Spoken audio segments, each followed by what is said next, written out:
Good morning. Today is the 29th of December 2022. Whew. As you can tell, I'm not doing so well today. I have errands to do um, in a couple hours. It's very early today. I need to be somewhere at like 8:30 this morning. Again, apologize for my disposition. But I told myself I would be doing these uh, good or bad. And today it's a bit of a bad, but I do want to keep up with my theme of my top five with honorable mentions of the year. This one in particular could just as easily be the number one, two, or three. It doesn't really matter. They're all of these. This next three will be significant moments that really meant something to me in this year.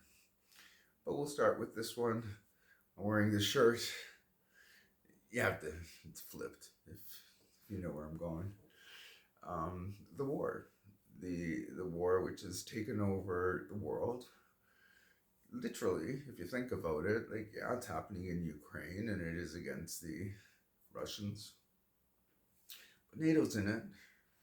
Canada's got a dog in the hunt. It's the Ukrainians. We're doing what we can to support their quest for freedom, their quest to be not a autocracy, and a fight against a dictatorship. I mean, it's got it all. It's got all the drama that you expect. Some of my takeaways of the event, I really do. I'm really pushing this one out, so I don't even know how long I'll be able to do it. I had so many different things I wanted to say, but I'll try to push through. I do apologize. It's just, I'm just not doing so well today. Some of my takeaways are how European the Ukrainians are. Not that the Russians aren't European, they're just a different kind of European. They're much more, excuse me, they're much more, the Russians, they're more autocrat. I hate to say it, but they're more autocratically inclined. So it seems an outsider. Who am I? I'm just some guy. But from what I of their history that I know of, and from the clips I've seen of them, and how they they had their chance, and I don't mean it in a bad way. I mean they had a chance from the '90s to the aughts, where they experimented with democracy, and it just reminds me of when they experimented with democracy, and I think it was 1905.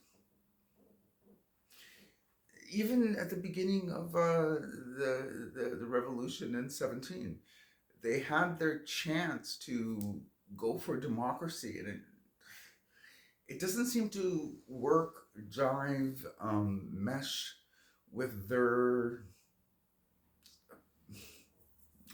society. I don't know, for some reason they like a strongman. It is what it is. I can understand, absolutely understand, why the Ukrainians will fight to not incorporate that mentality into their way of life. And it seems to me that they want to, they're fighting to not be incorporated in said autocracy. I'm really glad that Canada and NATO is on their side. I hope we can do what we can for them. I don't know how it's going to end. I actually have low expectations for how it's going to end, just because the Russians are a bigger mass people population. So they can keep up this war for as long as they want to get the goals that they want. I don't know what the peace treaty is going to look like. I imagine it'll be a shrinkage of the Ukrainian state, but maybe that's what it takes for them to go the route that they're going now with democracy. And they want to join the EU. It's a good thing. So, anyways, the war has certainly taken over the world politics, the economy. It's on everything. It's affected me. I'm paying easily $10 more on my grocery bills for the same staples, which I eat on a regular basis. That has a lot to do with what's going on there. So it's affecting me personally, but I'm still on board with the Ukrainian project, as it were. A couple of honorable mentions which I like that this war has exposed, for what it's worth. I like how it strengthened more or less the EU project. As I was talking the last couple of videos with the Brits bringing in the Brexit, was there going to be a Frexit? Was there going to be a Grexit? Will the EU survive with Brexit? Um, was it showing its shaky foundations? I think that this war has proven the exact opposite, that the EU project is going forward, and I support that, obviously. I'm a Europhile as far as that goes. And I think that it's a decent project, and I think it's a good project. If anything, it's also stopped a lot of wars in Europe, like what we're seeing in Ukraine right now. So I think the European project as a whole is surviving. I think NATO has not finally proven itself, but is proving itself to be an organization which I'm very glad that we're part of. Canada's part of NATO. I'm glad what we're doing, who we're supporting, what we're supporting. I think that that war exposed that. As an honorable mention for the year too, by the way, the EU strengthening and the NATO strengthening are also adds. I just wanted to finish with two stories that I got out of Ukraine, which to me exemplifies the conflict. This one was so cute. So they liberated Kherson, what now, 6 weeks ago, a month ago, with the Russian retreat, and now the soldiers are coming in, and there was worries, are there going to be cells of Russians in wait, and how dangerous will it be? Anyways, so now the Ukrainian troops are moving in. They go to this village.